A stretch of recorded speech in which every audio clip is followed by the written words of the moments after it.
specialize in music most people hate. Thanks for tuning in. Make sure you check out our Facebook page, Instagram, and our website. Let us share the noise with you. Yo, this is John from Noise Dosage Media, and this episode is brought to you by Begrudgingly Benny. Interested in putting something horrific and grotesque on your next piece of merch? Benny is tucked away in the fiery depths of COVID quarantine, blasting the filthiest of old school death metal and drawing hideous creatures that he is waiting for you to adopt. Go over to Instagram and follow @BegrudginglyBenny and contact him if you would like some really weird original art for your band or label. Super professional, highly recommended. What's your plan when you grow up? Like job-wise? My plan growing up is to continue doing the same thing I've been doing interviews. I hope to be doing interviews until I grow up. Acting, playing guitar, maybe eventually get a band going.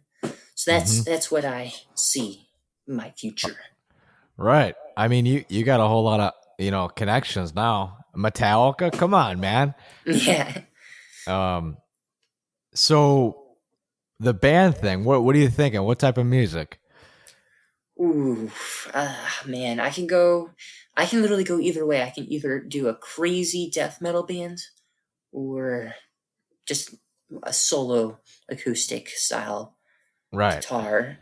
That's like my two main favorite types of when I want to play music. Now, when you're talking death metal, give me a sound or a band you're thinking. I'm thinking death. I'm straight up death. Wow. That's the first thing that comes to my mind. Death, Obituary, and maybe even throw in some classic Black Sabbath riffs here and there, Now, are you a fan of, so I'm guessing you're a more like a faster type of death metal guy, not a slow like doom type. I actually love regular doom metal as well. Okay. I just really, when I listen to death, I feel like I get the adrenaline pumping a little bit more. I actually have, so every day when I wake up in the morning, I have the Sound of Perseverance, the flag on my ceiling. That is awesome. So, heck yeah. I just got that recently. So, what do you want to accomplish in the next 5 years with your YouTube channel? With my YouTube channel? Well, I hope to maybe eventually reach... the main goal for me is 1 million subscribers. Right. I hope to maybe interview maybe another member of Metallica, Tom York, Rob Halford would be really cool to have on the channel. And then just continuing doing my normal stuff where I just go over my records. But maybe even release music videos. I've already released some music videos. Full on music videos or me playing guitar, and then also I've seen the acoustic stuff. I'm a guitar player myself. I'm like, holy shikes, man, this guy's way better than me when I was your age. How old are you? Are you 15? Yes, I am 15. Right. I knew, I always mess up my sister's age, so I guess I was doing something right there. But so let me think here. I asked this question to another younger folk that was on this podcast, and he kind of was like, are you kidding me? Why'd you ask this question? But I want to see if you have a good answer. So if you were given an elephant and you couldn't get rid of it, what would you do with it? I would, oh man, that's that's kind of a crazy question. If I was given an elephant and I couldn't get rid of it, I would just let it hang out, honestly. In your backyard or what? I live in an apartment complex and I'm on the top floor, so I'd kind of feel bad for the people downstairs. Would it fit in your apartment complex? I don't think it would fit, so I don't know. Maybe we just... Yeah, see? It's a trick question. It is a trick question. You know what? I would just give up my entire bedroom. I would just give it up. For the elephant? I give it up for the elephant. I love my bedroom. Or, you know what, we can just let it hang out on the deck. If it's it depends on how. I don't think the elephant would be able to stand out there too, or living room. Yeah, it'd have the neck wouldn't work after a few years. Yeah. Maybe the living room would be best because you got the nice sliding glass window, and then it's good enough space, and we can watch horror movies with the elephant. All right. Now, do you want to go? I got 3 more funny questions before like the other serious questions. You want to do the funny first? Yeah, sure. Whatever All right. you want. So, what item would you grab first if there was a tsunami nearby? How about like a zombie apocalypse? Okay. If wet item, so I One would item. probably, you know what? I would grab my guitar. I would be a doom metal guitarist in the middle of the Okay. zombie apocalypse. I could put on concerts and stuff. I feel like that would Right be fun. on. Yeah. Now, would that be for the tsunami as well? The only problem with the tsunamis is the strings would be ruined. Yeah. So, books would be ruined, records, everything that I love would be ruined. Right. I have, maybe You I'll can't just bring a Wi-Fi router either. Yeah. You know what? If it was an item, I would just maybe bring either one of my Lucky Rocks or like my phone. Right on. Okay. So what's the weirdest thing that you've ever done in your whole life? The weirdest thing? Yes, the weirdest thing. I mean, when I was younger, I kind of got in a phase of Nerf guns. Me too. Yeah, but it was like, because I had just sold my Xbox. So, I was like, I can't do this stuff on Xbox. I might as well just bring it to like the Real park life. outside. Yeah. So I was thinking like, I told all my friends, I mean, keep in mind, I was like 12, 13.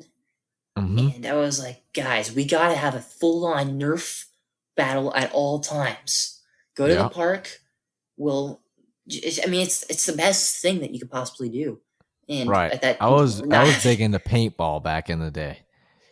Yeah, I don't have paintball guns, but I specifically remember wanting it was this specific type of Nerf gun shotgun. And we almost got it, and then now I look back and it's like selling for like $100 on eBay. I'm like, dang. Right. Yeah, exactly. Well, so you want to hear a funny thing that I used to do with bringing up Nerf guns, right? Your dad might slap me for this, but so you can take a straw and make a Nerf gun an airsoft gun, right? Okay. So my parents used to ground me because of that. Well, because I don't know, I wasn't allowed to play airsoft because it was dangerous, supposedly, and I had all the equipment and everything, so we got Nerf guns, man, and we made them into airsoft guns. It was That's awesome. But yeah, they shot better than the actual airsoft guns, believe it or not. Nice. So if you were given $1 million, what would you spend it on? $1 million? You know what? I would spend it on a nice condo. Right. Have it, then keep it and save all the rest for maybe donate some to charity. But I would get a nice condo and make like a full-on studio downstairs, full-on studio, recording studio. And then you also got a nice chill room where you have your record player going with tons of awesome rare records. And then I would just save the rest and put a percentage in the bank, and then save it. Donate the rest. Then donate the rest to charity and stuff. Right on. That sounds like the best idea to me.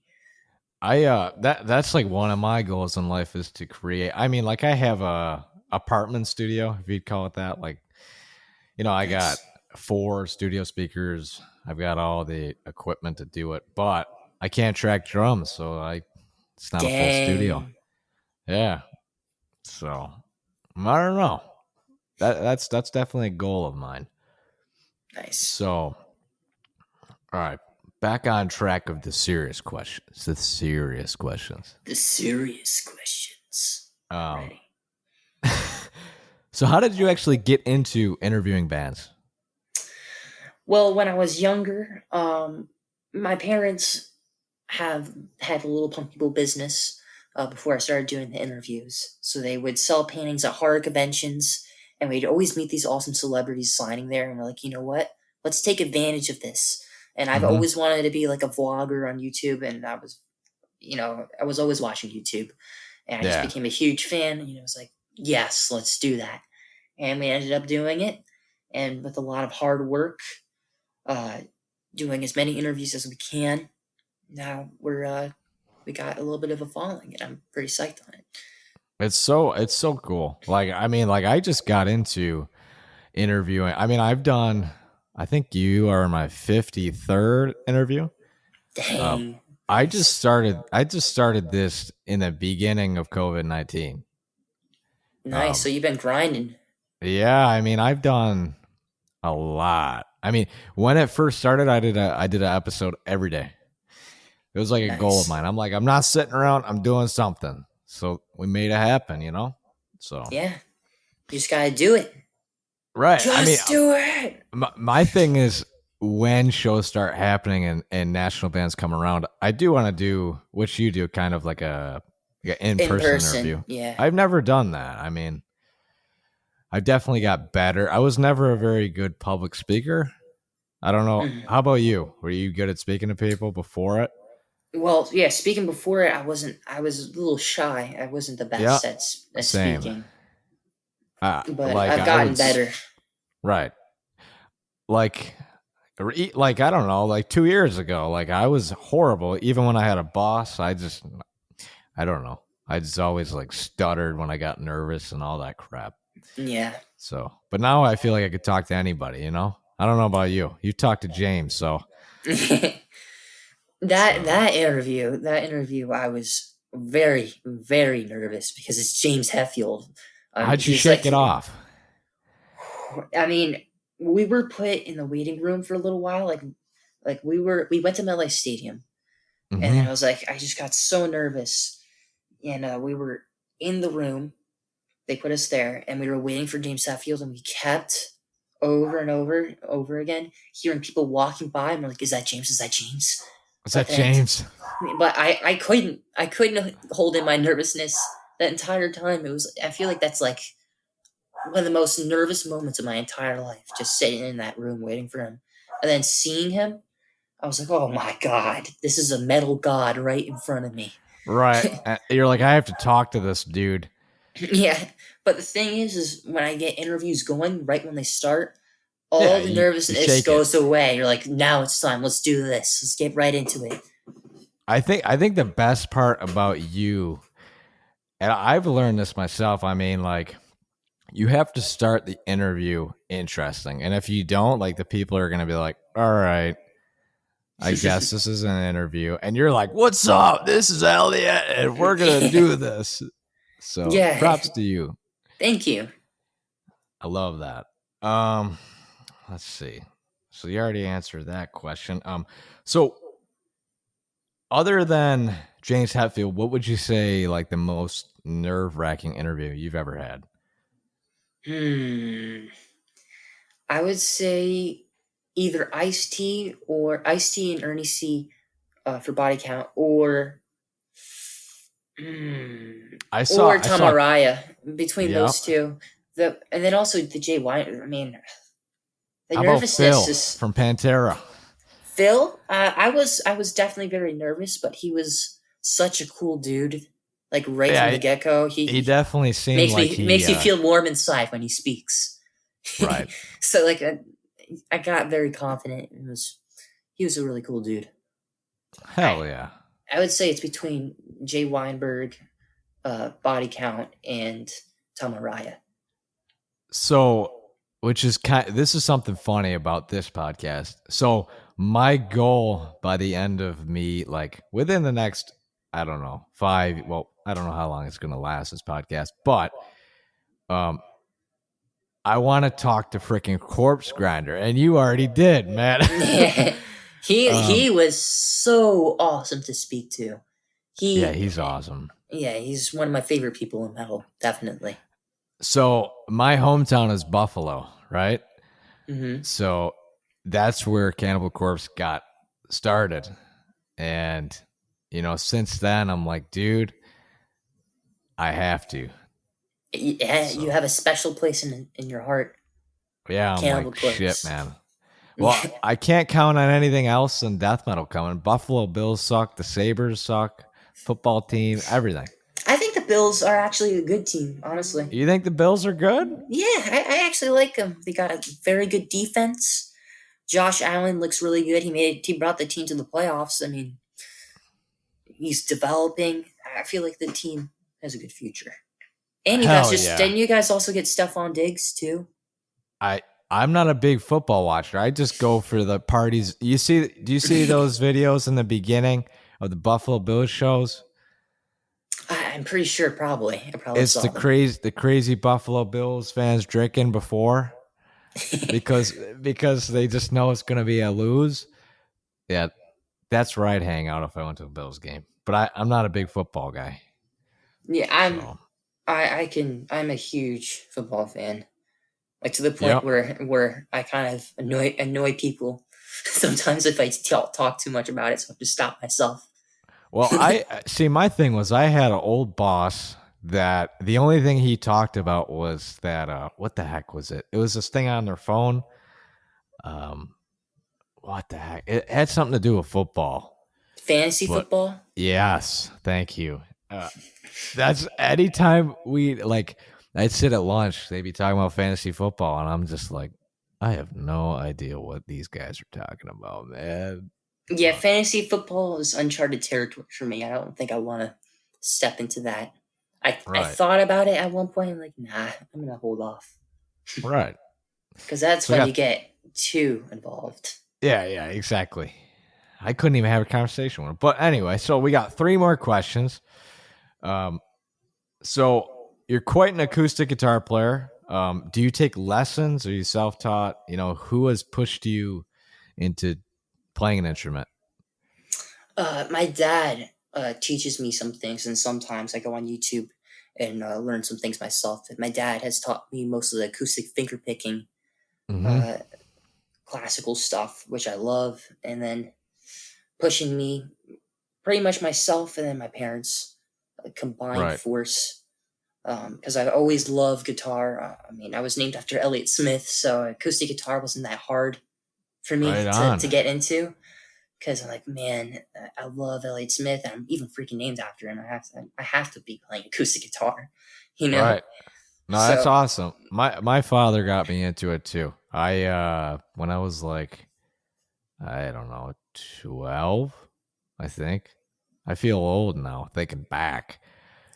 But yeah, I've been playing for like 7 or 8 years. Now I think about it. I started off, I wanted to play Stairway to Heaven.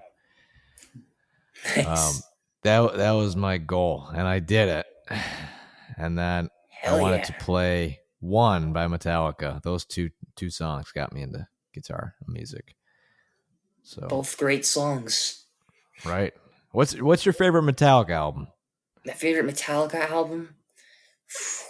That's another hard one. I Yeah. mean, maybe I'm gonna say Kill 'Em All because Okay. that has always been my favorite for a while, and I got it signed by James Hetfield. It's hanging up on my wall too. Oof. Nice. So, and I mean, when you listen to the album, every song is amazing. I mean, Metallica, they have a lot of great songs, but Seek and Destroy, Jump in the Fire, Hit the Lights. I mean, no one Can't more. beat it. You cannot beat that album. But of course, Ride the Lightning, Master of Puppets, and Injustice for All are very up there. I even like the Hardwired album too, but I would say Right. Kill 'Em All probably beats them. So here's the thing. Here's something for you. I want to see if you even know this album. Death Magnetic. Yes, I'm definitely familiar with that album. I've only listened to it like once or twice. Oh man, you better listen to it more. My favorite album, man. As a guitar player, that is my favorite. Nobody talks about it. I gotta give it a listen then. Well, I gotta give it more of a listen. I've I'm given it a telling listen. but I have you, to give it dude. more now. I'm telling you, it's one of the best. I mean, okay, the Black album was good, but instrumentally, like, it was so good, and it's sad because like, anytime I bring it up with anybody, they're like, they produced that record. I'm like, huh? But Yeah, check that one out. I will. So obviously you're not going to school right now, right? Yes, I'm homeschooled on top of everything. I've been homeschooled since 7th grade, and that also, COVID-19 and summer too. Okay.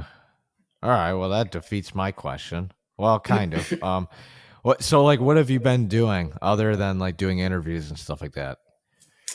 Well, I've been acting. The new teaser for Terrifier 2 Yeah, came out today. that's my next question. Yeah, and then also I've been working on another project. I don't know how much I'm allowed to talk about that. And then just practicing guitar a lot, writing Yeah, songs, and then just chilling out. just chilling. TV. How about TV? What do you watch? TV. Oh yeah. I actually, my mom, she's watched Lucifer a lot, and then I'm like, you know what? I gotta watch this show. It looks so good because it's always been on, and I just watch it and enjoy it when it's on. But then I Mm-hmm. decided to actually just full on watch it, and then I just got full blown into it, and I cannot wait for the next season to come out. And then also The Office, obviously. Yes, thank you. My favorite show. You can't go wrong with The Office, Dude, okay, listen to me on this, dude.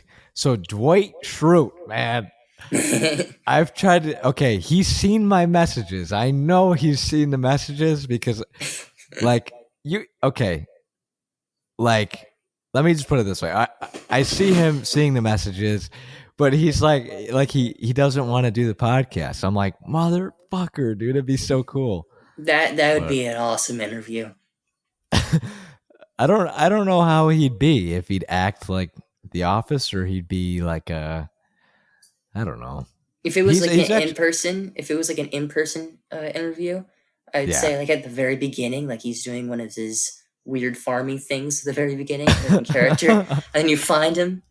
We kind of did that with Bobby Blitz, right?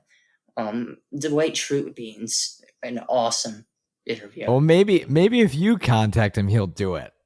Yeah, maybe. What the hell? But well, he's an author too. I didn't know that. I did not know that either. Yeah, he's like super smart. I watched a video, like a live stream video. It's kind of funny how like all those jokesters on Netflix, like like the characters that are supposed to be really funny and like not supposed to be very smart type people. And then you look them up online, and they're like, scientists or something crazy. Yeah. But so my last question here is about the new movie. Yes. Or is it a short film, Terrifier 2? It's is it a short film? No, it's not a short film. So it's gonna be a full movie. It's a is it gonna be on movie. Netflix? I'm not sure yet, but probably. Ooh. Okay. Now, my dad just said. My dad said it's probably gonna be on Netflix because definitely gonna be on Netflix because part 1 was on Netflix. So. Oh boy, are you nervous about that or what? I'm not nervous. I'm excited. Yeah. Yeah. No. I was a little bit nervous, but then the excitement after watching it, I'm like, oh man. You're like, I'm gonna be a movie star. Yeah.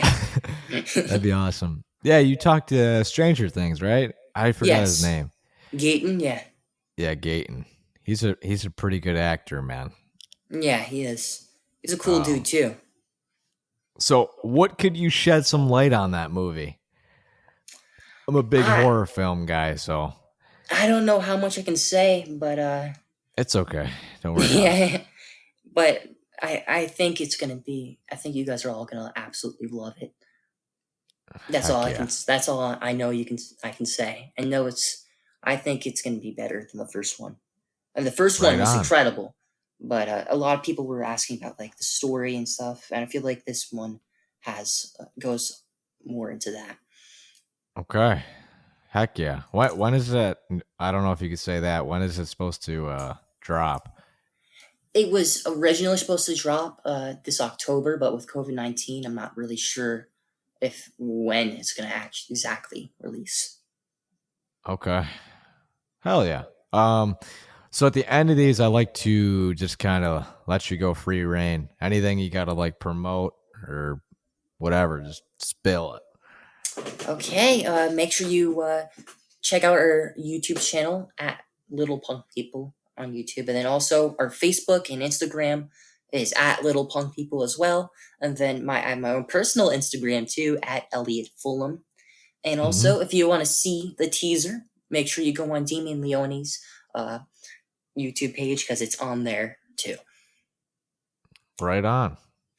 And also, Heck if you yeah. want to check out the Little Punk People website too. Sweet.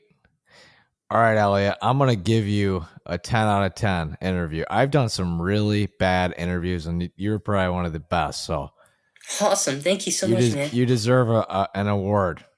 Thank you. Could I have a Dundee? Could I have a Dundee award? Yes, I can deliver you a Dundee.